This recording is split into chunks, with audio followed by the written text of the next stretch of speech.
ನಮಸ್ಕಾರ ಸ್ನೇಹಿತರೆ. ಪಶ್ಚಿಮ ಬಂಗಾಳದಲ್ಲಿ ಚುನಾವಣೆ ಅಂತ ಹೇಳಿದ್ರೆ ರಕ್ತಸಿಕ್ತವಾಗಿರ್ತದೆ.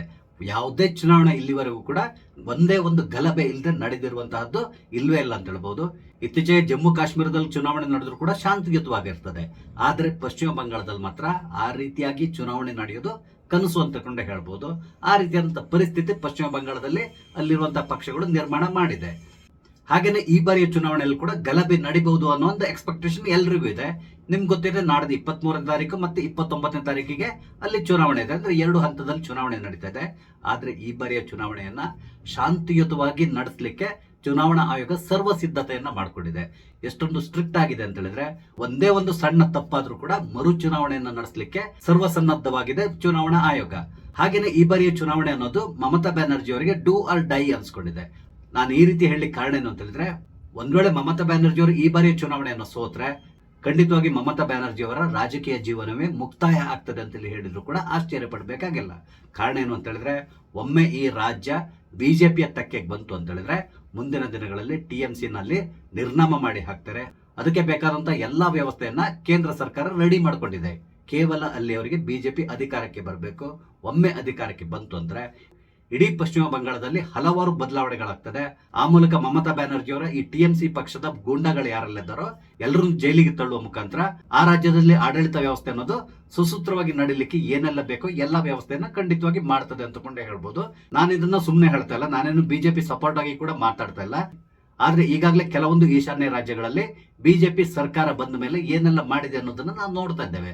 ಅದೇ ರೀತಿಯಲ್ಲಿ ಪಶ್ಚಿಮ ಬಂಗಾಳದಲ್ಲಿ ಕೂಡ ಅಷ್ಟೇ ಮುಂದಿನ ದಿನಗಳಲ್ಲಿ ಕೆಲವೊಂದು ಬದಲಾವಣೆಗಳು ಆದ್ರೂ ಕೂಡ ನಾವು ಆಶ್ಚರ್ಯ ಪಡಬೇಕಾಗಿಲ್ಲ. ಆದ್ರೆ ಇಲ್ಲಿರುವಂತಹ ಪ್ರಶ್ನೆ ಏನು ಅಂತ ಹೇಳಿದ್ರೆ, ಬಿಜೆಪಿ ಆ ರಾಜ್ಯವನ್ನ ಗೆಲ್ತದ ಅಂತ ಹೇಳ್ಕೊಂಡು ಸದ್ಯಕ್ಕೆ ಬರ್ತಾ ಇರುವಂತಹ ಸುದ್ದಿಗಳ ಪ್ರಕಾರ 50-50 ಚಾನ್ಸಸ್ ಇದೆ ಅಂತಕೊಂಡು ಹೇಳ್ತಾ ಇದ್ದಾರೆ.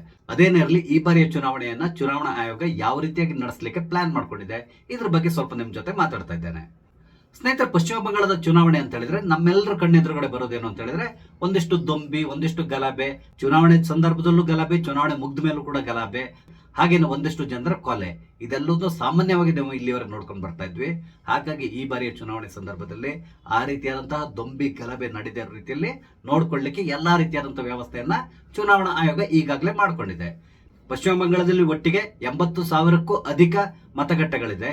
ಈ ಎಲ್ಲ ಮತಗಟ್ಟೆಗಳ ಮೇಲೆ ಚುನಾವಣಾ ಆಯೋಗ ಹದ್ದಿನ ಕಣ್ಣನ್ನು ಇಟ್ಕೊಂಡು ಕೂತ್ಕೊಂಡಿದೆ. ಈ ಬಾರಿ ಯಾವ ರೀತಿಯಾಗಿ ವ್ಯವಸ್ಥೆ ಮಾಡಿದ್ದಾರೆ ಅಂತ ಹೇಳಿದ್ರೆ, ಕೆಲವೊಂದು ಸೆನ್ಸಿಟಿವ್ ಬೂತ್ಗಳಿದೆ. ಅಂದ್ರೆ ಅಲ್ಲಿ ಪ್ರತಿ ಬಾರಿ ಗಲಭೆ ಆಗಿ ಆಗ್ತದೆ, ಬೂತ್ ಕ್ಯಾಪ್ಚರಿಂಗ್ ಇದೆಲ್ಲದು ಕಾಮನ್ ಅನ್ಸುವಂತಹದ್ದು.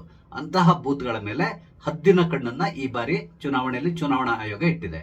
ಇಲ್ಲಿ ಯಾವ ರೀತಿ ವ್ಯವಸ್ಥೆ ಮಾಡಿದ್ದಾರೆ ಅಂತ ಹೇಳಿದ್ರೆ, ಕನಿಷ್ಠ 3 CCTV ಕ್ಯಾಮೆರಾಗಳು ಅಲ್ಲಿ ಕೆಲಸ ಮಾಡ್ತಾ ಇರ್ತದೆ. ಅದರಲ್ಲಿ ಒಂದು AI ಆಧಾರಿತ 360 ಡಿಗ್ರಿ ಕ್ಯಾಮೆರಾವನ್ನು ಕೂಡ ಇಟ್ಟಿರ್ತಾರೆ. ಅಂದ್ರೆ ಆ ಬೂತಿನಲ್ಲಿ ಮತ್ತು ಆ ಬೂತಿನ ಸುತ್ತಮುತ್ತ ನಡೀತಾ ಇರುವಂತಹ ಎಲ್ಲಾ ರೀತಿಯಾದಂತಹ ಮೂವ್ಮೆಂಟ್ಸ್ ಗಳನ್ನ ಇಲ್ಲಿ ದಾಖಲಿಸ್ತಾ ಇರ್ತಾರೆ. ಅದಕ್ಕೆ ಸಂಬಂಧಪಟ್ಟಂತೆ ಒಂದು ಕಂಟ್ರೋಲ್ ರೂಮ್ ನ ಕೂಡ ಇಟ್ಟಿರ್ತಾರೆ. ಅಲ್ಲಿ ಏನೆಲ್ಲ ನಡೀತಾ ಇದೆ ಅನ್ನೋದನ್ನ ಅಬ್ಸರ್ವ್ ಮಾಡ್ತಾ ಇರ್ತಾರೆ.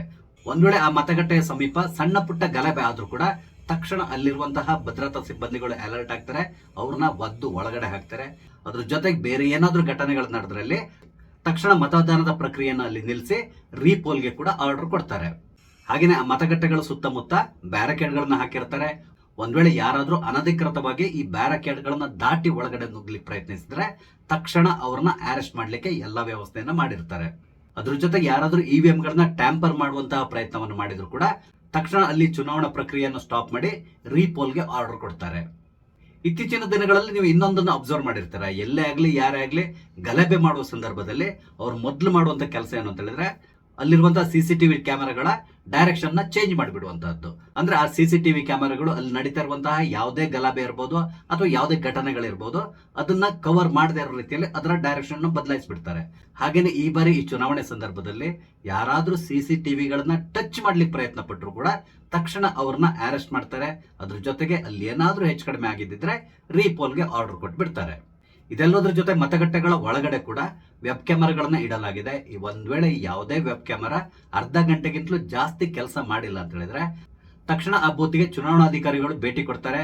ಹಾಗೇನೆ ಅಲ್ಲಿ ಏನ್ ಸಮಸ್ಯೆ ಆಗಿದೆ ಅನ್ನೋದನ್ನ ಪತ್ತೆ ಹಚ್ಚಿ ಒಂದ್ ವೇಳೆ ಅಲ್ಲಿ ಏನಾದ್ರೂ ಬೂತ್ ಕ್ಯಾಪ್ಚರಿಂಗ್ ಮಾಡುವಂತಹ ಪ್ರಯತ್ನಗಳು ನಡೆದಿದ್ರೆ ತಕ್ಷಣ ಆ ಮತಗಟ್ಟೆಯಲ್ಲಿ ರೀಪೋಲ್ಗೆ ಆರ್ಡರ್ ನ ಕೊಟ್ಬಿಡ್ತಾರೆ. ಅಂದ್ರೆ ಆ ತಕ್ಷಣಕ್ಕೆ ಅಲ್ಲಿ ಮತದಾನದ ಪ್ರಕ್ರಿಯೆಯನ್ನು ಸ್ಟಾಪ್ ಮಾಡಿ 1-2 ದಿನ ಆದ್ಮೇಲೆ ಅಲ್ಲಿ ಮತದಾನವನ್ನ ಮಾಡಿಸ್ತಾರೆ.